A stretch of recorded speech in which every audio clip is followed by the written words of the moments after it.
dari KKN Gelombang 2 Kabupaten Trenggalek akan melaksanakan kegiatan wawancara penanganan gugus tugas COVID Kabupaten Trenggalek bersama Camat Kecamatan Trenggalek. Terima kasih. Assalamualaikum warahmatullahi wabarakatuh. Saya nama Kiki Wahyu Rezeki, selaku Camat Trenggalek, siap untuk membantu adik-adik semuanya. Di Kecamatan Trenggalek ini, situasi dan kondisi penyebaran COVID-19 yang masih relatif belum seberapa, karena ini dipengaruhi oleh filterisasi yang dilakukan di Kabupaten Trenggalek. Dan saya melihat kenyataan di 38 kota dan kabupaten di Jawa Timur yang memberlakukan karantina wilayah seperti Trenggalek ini ya hanya di Trenggalek saja. Kabupaten kota yang lain tidak memperlakukan itu. Jadi kami memberikan suatu apresiasi terhadap pimpinan kami yang rela melakukan karantina wilayah dengan melaksanakan kegiatan checkpoint di 3 titik. Trenggalek dengan Pacitan ditaruh di Desa Besuki, Kecamatan Panggul. Nah, 1 checkpoint. Kedua, perbatasan Trenggalek dengan Ponorogo di Kecamatan Tugu di Anjungan Cerdas, Desa Linggis. Terus yang ketiga adalah yang ada di perbatasan Tulungagung Trenggalek, ditempatkan di Desa Ngadisoko, Kecamatan Durenan, itu juga 1 checkpoint. Dan itulah yang bertugas memfilter adanya indikasi atau mungkin gejala penularan yang rawan, itu bisa dicegah, bisa diminimalisir untuk masuk ke Trenggalek.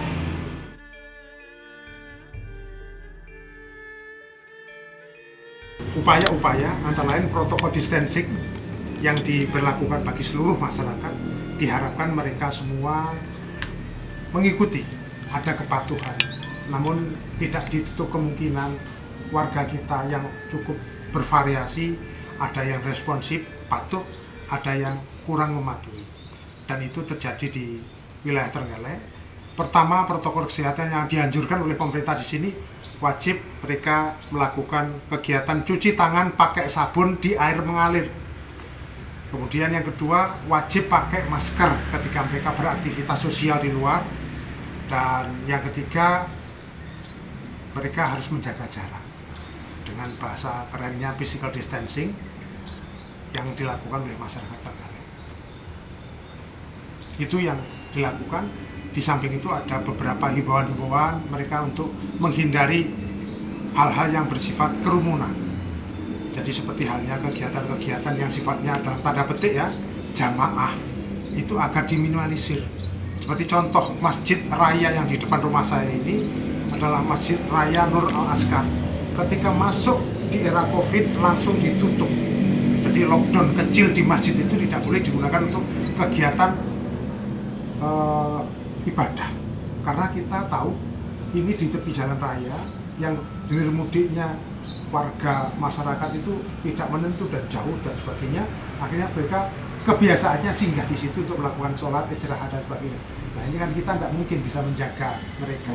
Lebih baik ditutup, kasih tulisan sudah selesai. Dan diikuti oleh warga sekitar untuk tidak menggunakan masjid itu untuk sementara waktu. Nanti ketika sudah memungkinkan semuanya akan dibuka kembali untuk semua masyarakat yang melintas di sini.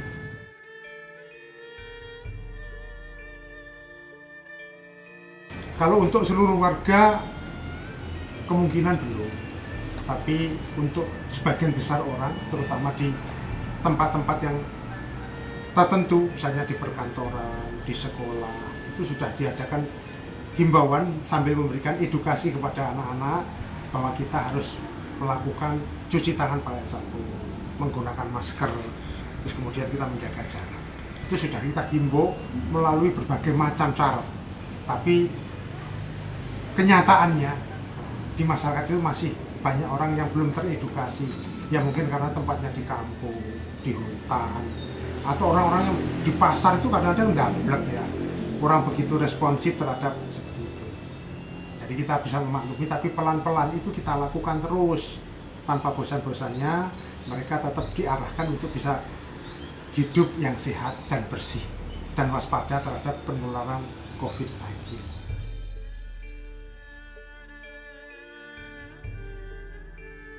penerapan denda atau sanksi masih belum. Kita ini ngemong masyarakat yang heterogenitasnya tinggi, baik dari kualitas SDM, usia, profesi, dan sebagainya. Oleh karena itu yang bisa kita lakukan saat ini hanya melakukan patroli ya, untuk mengingatkan warga masyarakat yang berkerumun di suatu tempat tertentu, misalnya di warung kopi, di kafe, di warung siomay, dan sebagainya. Kita berusaha untuk menghalau, membubarkan, dan kita memberikan penjelasan-penjelasan. Tolonglah jangan berkumpul, yang menyebabkan adanya potensi penularan COVID-19 yang seperti itulah yang bisa kita lakukan untuk saat ini. Tapi tindakan yang sampai kita persuasif masih belum. Yang kita harus memberikan sanksi dan sebagainya belum. Kita cuma himbauan saja. Ya alhamdulillah di beberapa tempat sini, warung kopi, kafe, dan sebagainya sudah ada yang merespon banyak. Mereka bersikap arif dan bijak. Mereka menutup usahanya untuk sementara, tidak mengais rezeki dulu, menggunakan tabungannya untuk hidup selama masa COVID ini. Tapi juga ada yang masih bandel. Mereka tetap ngotot, ibaratnya menyalakan lilin untuk mendatangkan cahaya, dan laron-laron itu masuk ke situ. Nah itu yang saya anggap sebagai bentuk pembangkangan ya. Mereka belum menyadari pentingnya physical distancing. Itu yang kita lakukan selama ini, dan kita memberikan suatu edukasi dan himbauan melalui surat kepada lembaga-lembaga yang ada agar mereka tidak melakukan kerumunan. Contoh, surat-surat yang disampaikan ke Madin, ke musola, masjid. Jadi bahasanya kita tidak melarang ibadah. Pak Bupati menegaskan, kita tidak melarang ibadah, kita tidak melarang silaturahmi. Untuk sementara waktu tahan dulu, pakai gaya yang baru. Jadi jangan berkerumun.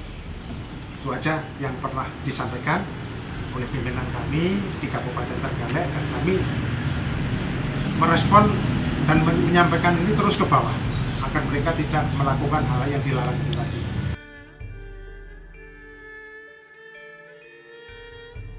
Di rupa-rupa bantuan yang kita peroleh dari luar, baik itu dari kementerian, pemerintah pusat, itu macam-macam. Ada lagi yang dari pihak ketiga, misalnya ada dermawan memberikan bantuan macam-macam. Contoh ya, kalau kita bicara bantuan, ini adalah bantuan sosial yang kita singkat dengan bansos. Namanya macam-macam, mulai dari PKH, program keluarga harapan yang diberikan kepada masyarakat yang memenuhi persyaratan dan kriterianya. Kemudian ada bantuan pangan non tunai BPNT, itu juga ada KPE, kartu penyangga ekonomi yang dikeluarkan dari Basnas dan dari pemerintah daerah. Kemudian yang dari pusat, sebagaimana yang kita ketahui, dana desa itu transfer dari pemerintah pusat untuk desa, untuk kegiatan pembangunan infrastruktur dan pemberdayaan masyarakat. Tetapi ketika COVID ini muncul, pemerintah pusat, uang itu jangan digunakan untuk seperti biasanya, gunakan untuk membantu masyarakat melakukan pencegahan dampak COVID. Kan banyak dampaknya, kehilangan pekerjaan, tidak bisa melakukan aktivitas bagaimana ekonomi yang ada. Akhirnya itulah dana desa itu harus dibagikan kepada masyarakat untuk mengatasi hal-hal yang semacam itu. Kemiskinan terjadi mendadak, akhirnya dibantukan ke bawah dengan kriteria tertentu. Tetapi catatannya hanya satu, ketika seseorang sudah menerima bantuan A, tidak boleh ada duplikasi, tidak mungkin double.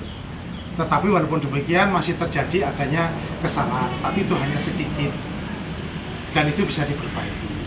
Dan alhamdulillah di wilayah Trenggalek ini semua bantuan-bantuan dari pihak luar bisa terlaksana dengan baik dan lancar.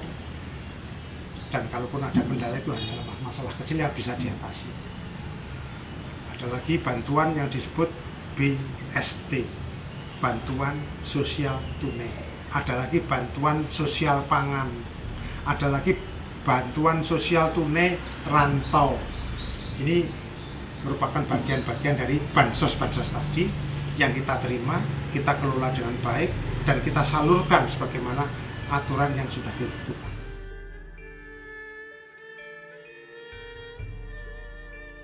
Harapan saya endingnya begitu, segera COVID ini berakhir, tetapi berakhirnya COVID ini harus kerjasama bagi masyarakat semuanya.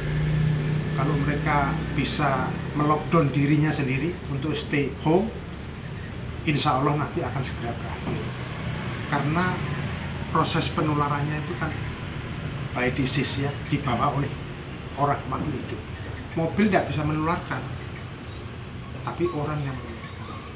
Kalau mobil ini habis dinaiki orang positif COVID, setelah itu disemprot desinfektan, diparkir di tempat parkirnya mobil, dibiarkan 1 hari 1 malam, dia mati sendiri. Tidak akan menularkan, tidak usah takut dengan penularan semacam itu. Nah, yang dimungkinkan ini kan kalau kita habis megang barang-barang yang mungkin terkontaminasi virus itu, nah itu mungkin kita bisa tertular. Oleh karena itu, ketika mereka rame-rame berduyun-duyun ke suatu tempat, itu sangat mungkin dan potensinya untuk menularkan. Nah, harapan saya yaitu tadi yang awal, bahwa virus corona ini segera berakhir, tapi cara mengakhirinya ini yang sulit. Bagaimana mengatur publik? Publik sulit diatur. Hanya sebagian saja yang bisa mengkarantina diri di rumah. Dan terbukti di sini, Trenggalek ini sampai detik ini sudah ada 5 pasien positif COVID. Itu yang terjadi, tersebar di seluruh wilayah, ada di wilayah Tugu, wilayah Gandusari, wilayah Durenan, wilayah Pogalan. Ini terjadi sama kecamatan Trenggalek. 5 orang positif. Tapi yang pertama, pasien 01-nya sudah sembuh. Pasien 02 masih proses untuk dilakukan recheck swab terakhir. Kemudian yang ini ada 03 ini tepatnya di Desa Karangsoko, Kecamatan Trenggalek. Nah, ketika ada pasien-pasien 1, 2, 3, 4, 5, oke.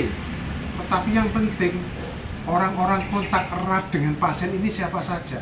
Itu yang kita lakukan tracing untuk dirapid. Ketika ada gejala, rapidnya adalah reaktif, nah ini kita tuntaskan.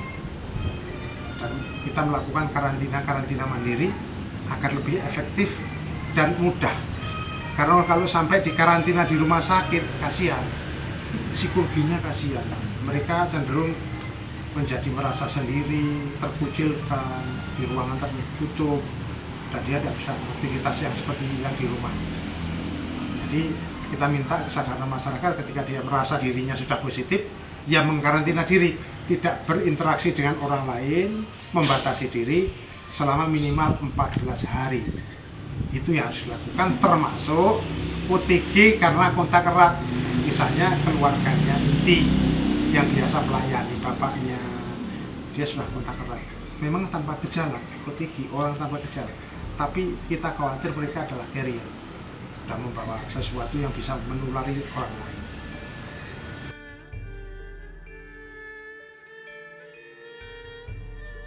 Baik, jadi kami berharap dan kami menghimbau kepada seluruh lapisan masyarakat, mau strata ekonominya miskin sampai orang yang super kaya, tolonglah patuhi protokol kesehatan.